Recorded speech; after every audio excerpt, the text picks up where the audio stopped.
नमस्कार, मैं हूं चंद्रशेखर जोशी और आप देख रहे हैं अंतर्राष्ट्रीय खबरों का सबसे भरोसेमंद कार्यक्रम खबर दुनिया की। इस कार्यक्रम में हम आपको इस वक्त की बड़ी अंतर्राष्ट्रीय खबरें बताते हैं और दो बड़ी खबरों पर अपने विशेषज्ञ मेहमान के साथ चर्चा करते हैं। आज के एपिसोड में हम चर्चा करेंगे कि अमेरिका और ईरान के बीच दूसरे दौर की बातचीत को लेकर जो अनिश्चितता बनी हुई है वो कब खत्म होगी।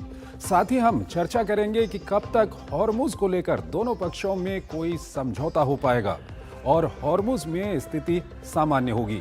साथ ही एपिसोड में हम चर्चा करेंगे कि हंगरी में सरकार बदलने के बाद यूरोप में कैसे समीकरण बदल रहे हैं और इन समीकरणों का प्रभाव अब किस तरह रूस यूक्रेन युद्ध और ऊर्जा आपूर्ति पर पड़ रहा है। होंगी और भी कई महत्वपूर्ण अंतर्राष्ट्रीय खबरें, लेकिन आइए सबसे पहले आपको दिखाते हैं इस वक्त की अंतर्राष्ट्रीय हेडलाइंस। सीज फायर के विस्तार के बीच हॉर्मुज में ईरानी एक्शन से हाहाकार। ईरान ने 3 जहाजों को बनाया निशाना, 2 पर कब्जे का दावा। इजराइल का है 1 जहाज, ईरान अडिग, कहा हॉर्मुज खुलेगा तभी होगी बातचीत।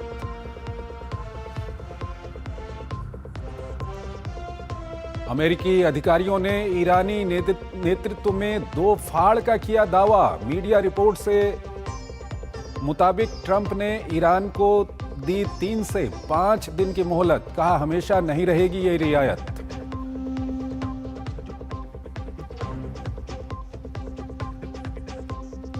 यूक्रेन को मिलने वाले ईयू कर्ज को दिया जा रहा है अंतिम रूप। अगर हंगरी ने नहीं जताई आपत्ति तो कल की बैठक में लग सकती है मुहर। यूक्रेन ने स्लोवाकिया और हंगरी को होने वाली तेल आपूर्ति वाली पाइपलाइन को किया बहाल। रक्षा मंत्री राजनाथ सिंह का 3 दिवसीय जर्मनी दौरा, अपने जर्मन समकक्ष बोरिस पिस्टोरियस से की मुलाकात। आपसी रक्षा सहयोग को और मजबूत बनाने समेत कई अहम मुद्दों पर हुई चर्चा।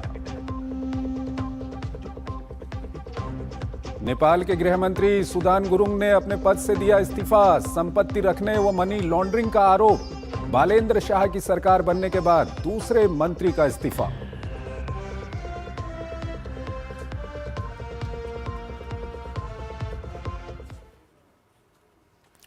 और आइए पहली बड़ी खबर की ओर आपको लिए चलते हैं और पहली खबर है ईरान और अमेरिका के बीच में चल रहे तनाव को लेकर के।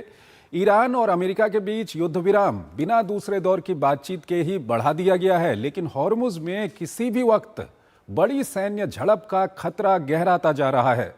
दोनों पक्षों के बीच में मध्यस्थता कर रहे देश लगातार बातचीत की राह तलाश रहे हैं, लेकिन हालात काबू से बाहर होते दिख रहे हैं।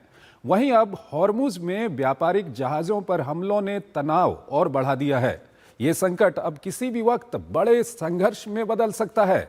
आइए आपको ताज़ा घटनाक्रम से जुड़ी एक खास रिपोर्ट दिखाते हैं और फिर इस पर अपने विशेषज्ञ मेहमान के साथ चर्चा करेंगे।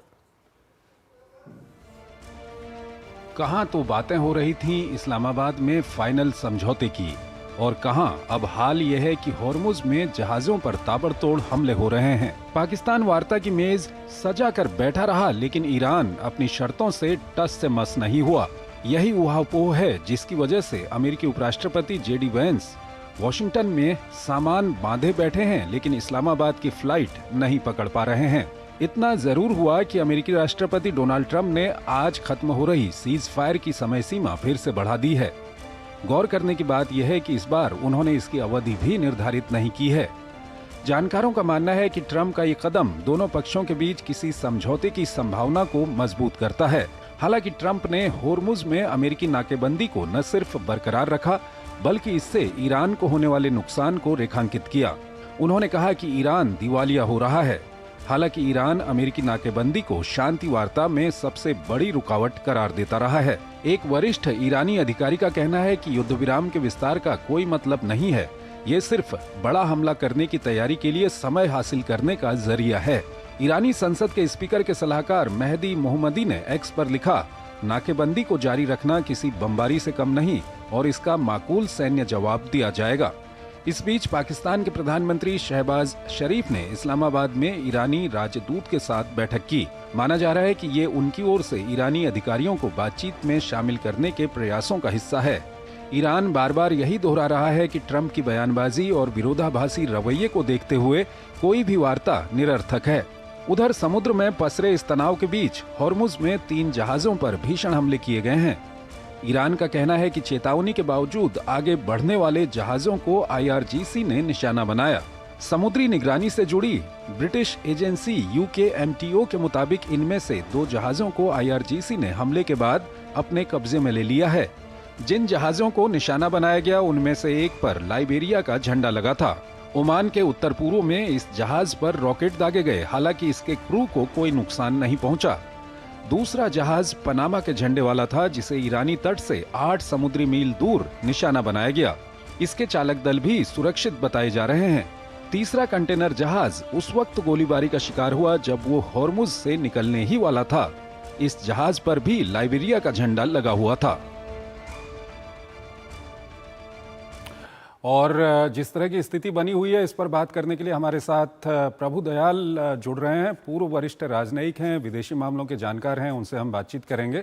प्रभु दयाल जी, बहुत बहुत स्वागत है आपका हमारे इस कार्यक्रम में। प्रभु दयाल जी, पहला सवाल तो यही है कि ये हॉर्मुज में जो सिचुएशन बनी हुई है, ये ऐसी सिचुएशन है जो कभी भी बहुत कुछ एस्केलेट कर सकती है, काफ़ी हालात खराब कर सकती है। क्या कुछ कहेंगे इसको लेकर के?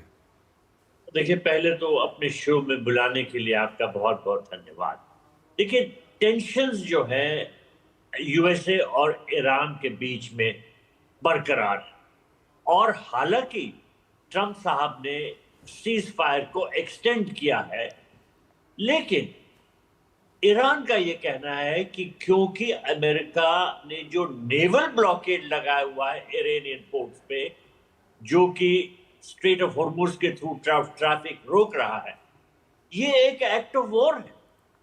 और जैसा आपने जिक्र किया था अपनी कमेंट्री में कि इस्लामाबाद में पीस टॉक्स कराने की कोशिश की थी पाकिस्तान गवर्नमेंट ने, लेकिन वो तो एक तरह का ख्याली पुलाव था, क्योंकि अगर ईरान और अमेरिका की जो पोजीशंस हैं उसमें दूरी पूरी तरह से बरकरार रही है, तो फिर पीस टॉक्स का कोई मतलब ही नहीं होता। इसी वजह से ईरानियन डेलीगेशन ने आने से साफ साफ मना कर दिया था। उन्होंने कहा कि जो अमेरिका की हरकतें हैं वो हमको नहीं मंजूर है, हमारी शर्तें वो मंजूर करें तब हम आने के लिए तैयार हैं।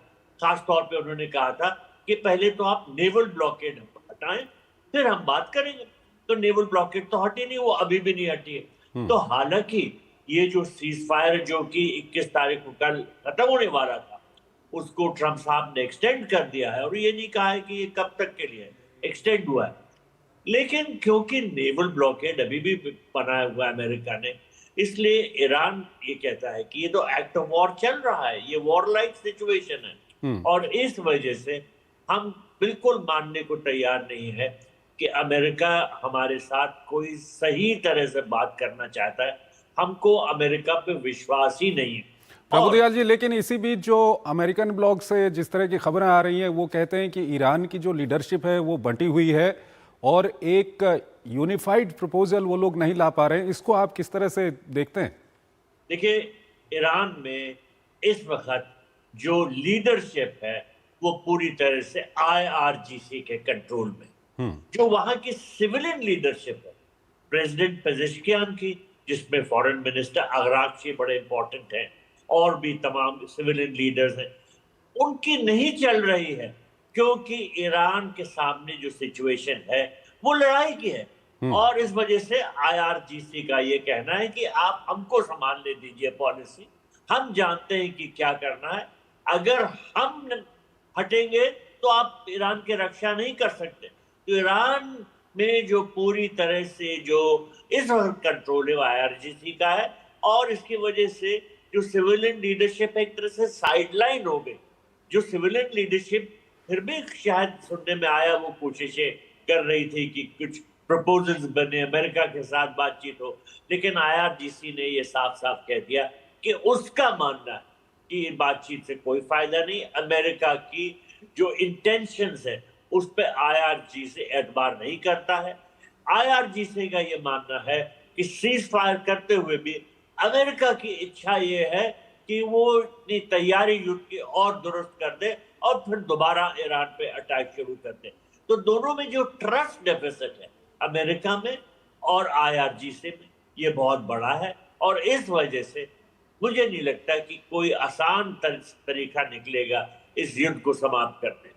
मिलिट्री टर्म्स में हम बात करें सर, तो ये जो अमेरिका की ओर से ब्लॉकेड किया गया है, ये ब्लॉकेड कितना इफेक्टिव है ईरान को दबाव में लाने के लिए? देखिए, इफेक्टिव तो बहुत है और अमेरिका जो है वो ये कोशिश कर रहा है कि वो जब चाहे जहाज जो जा सकते हैं वो जाए, लेकिन फिर ईरान ने फायर किया, जैसा आपने खुद बताया रिपोर्ट में कि 2 जहाजों को ईरान ने अपने कब्जे में कर लिया, उन्होंने उसको अपने अरेस्ट कर लिया और तीसरे जहाज पे फायरिंग की जिसमें उस जहाज का बहुत नुकसान हुआ है। तो इस वजह से ये लगता है कि ये जो ब्लॉकेड है ये इस वक्त बहुत ज्यादा सख्ती से मनाया जा रहा है, अमेरिका की तरफ से भी और ईरान की तरफ से भी। देखिए, ये दोनों साइड की तरफ से ब्लॉकेड है। ईरान ने भी ब्लॉकेड किया हुआ है स्ट्रेट ऑफ हॉर्मुज़ ने, और अमेरिका ने क्योंकि इरानियन पोर्ट्स पे नेवल ब्लॉकेड किया है तो वो भी उस स्ट्रेट ऑफ हॉर्मुज़ का ब्लॉकेड है।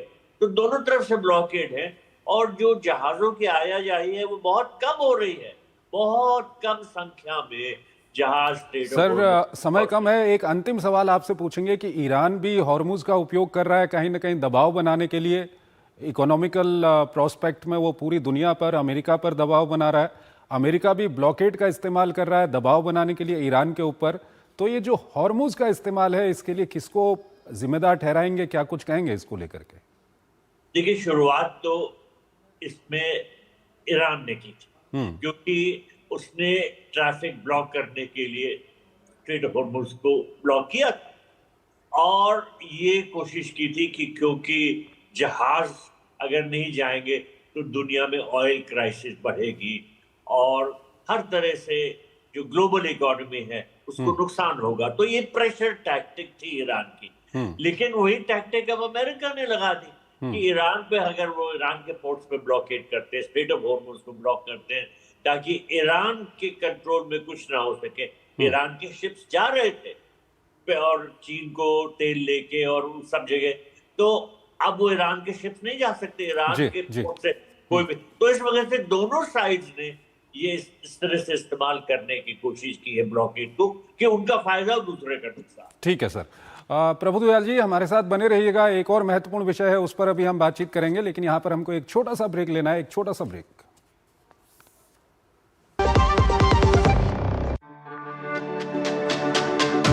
मेरी पसंद, मेरी पसंद, मेरी पसंद, मेरी पसंद, हमारी पसंद, हम सबकी पसंद। मजबूत देश का मजबूत सरिया हो गया स्टील। स्वागत है आपका ब्रेक के बाद। अगली बड़ी खबर की ओर आपको लिए चलते हैं। ईरान और अमेरिका के बीच युद्ध विराम बिना दूसरे दौर की बातचीत के ही बढ़ा दिया गया, ये खबर हमने आपको बताई। लेकिन अब ये जो अगली महत्वपूर्ण खबर हम आपको बता रहे हैं, ये है रूस यूक्रेन युद्ध के मोर्चे से। हंगरी में वहाँ पर सरकार बदली है तो यूरोप के पूरे समीकरण बदल गए हैं और इसका बहुत कुछ असर यूरोप में दिखाई दे रहा है, रूस यूक्रेन युद्ध के मोर्चे पर दिखाई दे रहा है। किस तरह से ये असर कर रहा है, आइए आपको एक रिपोर्ट दिखाते हैं और उसके बाद इस खबर पर अपने विशेषज्ञ मेहमान से हम चर्चा करेंगे।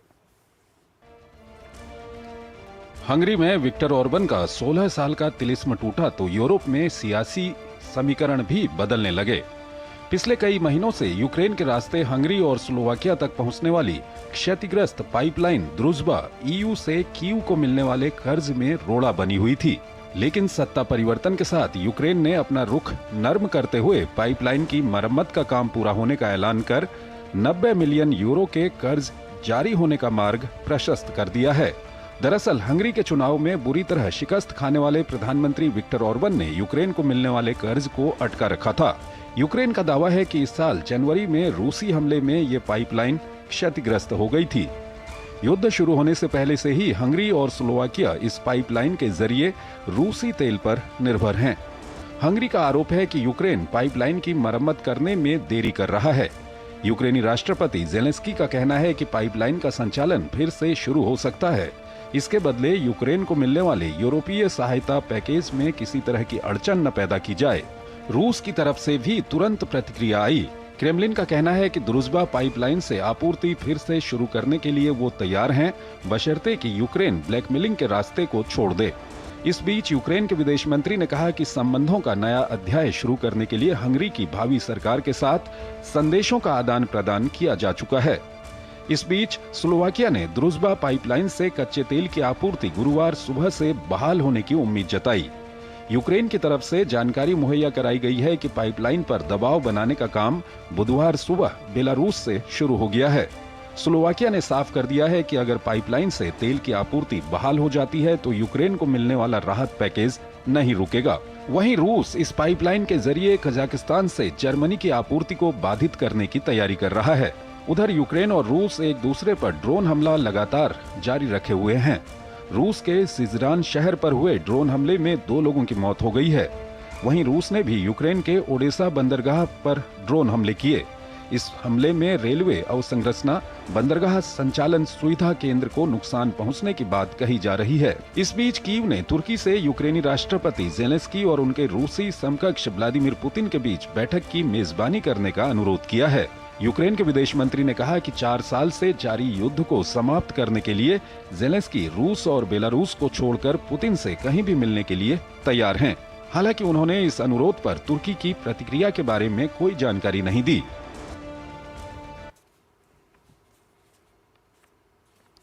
प्रभुदयाल हमारे साथ जुड़े हुए हैं, फॉर्मर सीनियर डिप्लोमेट हैं, विदेशी मामलों के जानकार हैं। प्रभुदयाल जी, ये हमने आपको रिपोर्ट दिखाई, हंगरी में सत्ता परिवर्तन हुआ तो उसका बहुत बड़ा असर वहां पर देखा जा रहा है। और दूसरी ओर जो ज़ेलेंस्की हैं वो कहते हैं कि अब वो बातचीत भी करना चाहते हैं रूस से, और साथ ही साथ ज़ेलेंस्की ये हंगरी में जो परिवर्तन आया उसके बाद वो नरम भी दिखे हैं। क्या कुछ बदलते समीकरण आप देख रहे हैं इस सब के बीच? देखिए, जो पहले हंगरी के प्राइम मिनिस्टर थे मिस्टर ओरबान, उनके साथ यूक्रेन के संबंध बहुत खराब थे और इस वजह से यूक्रेन ने ये जो ऑयल पाइपलाइन है जो रूस से आती है, जो डैमेज हो गई थी, उसको शायद मरम्मत उसकी करने में देर की और इस वजह से नाराजगी हंगरी की बहुत बढ़ गई।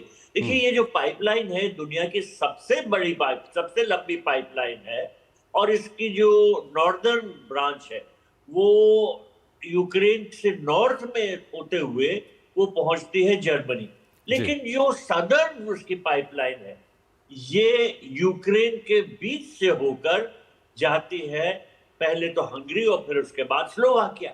इस पे रूस ने इस जनवरी में बहुत बड़े अटैक किए थे और ये डैमेज हो गया।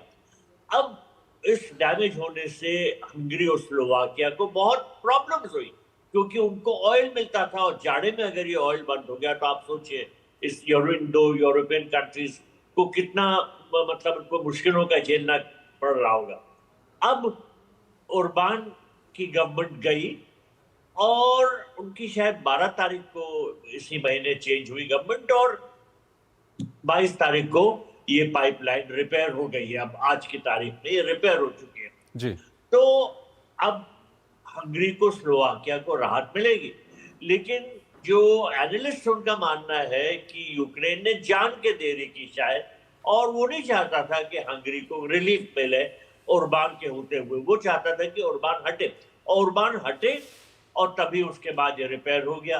अब जो हंगरी ने एक ब्लॉक लगाया हुआ था यूरोपियन यूनियन का $90 बिलियन का जो एड पैकेज मिलना है हंगरी को, नहीं सॉरी यूक्रेन को मिलना है, वो हंगरी ने रोक उस पे लगाया था, हंगरी नहीं आने दे रहा था। अब क्योंकि ओरबान की सरकार हटी है तो जो नई सरकार बनी है हंगरी में उसने ओके कर दिया कि ये आप जो रिलीफ पैकेज है ये आप दे सकते हैं यूक्रेन को। तो जो यूक्रेन और हंगरी के बीच में तनावपूर्ण जो रिश्ते थे वो खत्म से होते नजर आ रहे हैं। ठीक है। और एक तरफ तो यूक्रेन ने तेल की जो सप्लाई है वो रिज्यूम कर दी और दूसरी तरफ जो हंगरी ने यूक्रेन के लिए यूरोपियन यूनियन के एड पैकेज पे रोक लगाया था उसने हटा दिया। ठीक तो है, ये बात अच्छी है। ठीक है प्रभुदयाल जी, आज दरअसल वक्त कम है इसलिए बहुत बहुत शुक्रिया आपका। आप हमारे इस कार्यक्रम में जुड़े और दोनों ही महत्वपूर्ण विषयों पर आपने अपना महत्वपूर्ण विश्लेषण हमारे दर्शकों के सामने रखा। इसी के साथ अंतर्राष्ट्रीय खबरों के हमारे इस खास कार्यक्रम को हम यहीं पर समाप्त करते हैं, लेकिन जाते जाते आपको छोड़ जाते हैं आज की कुछ और महत्वपूर्ण और बड़ी अंतर्राष्ट्रीय खबरों के साथ। आप इन खबरों को देखिए और हमारी पूरी टीम को इजाजत दीजिए। नमस्कार। एप्स्टीन फाइल से जुड़े ब्रिटेन के अमेरिका में पूर्व राजदूत मेंडेलसन की नियुक्ति को लेकर ब्रिटेन के प्रधानमंत्री कीर स्टारमर की मुश्किलें और बढ़ गई हैं। उन्होंने इसके लिए विदेशी मामलों के कार्यालय प्रमुख को जिम्मेदार ठहराया था, लेकिन कार्यालय प्रमुख ने प्रधानमंत्री को ही इसका जिम्मेदार माना है। साथ ही उनके ऊपर दबाव की भी बात कही है, जिसके बाद कीर स्टारमर को एक बार फिर से संसद को जवाब देना होगा। इस मामले के बाद स्टारमर पर इस्तीफा देने का दबाव भी बढ़ गया है।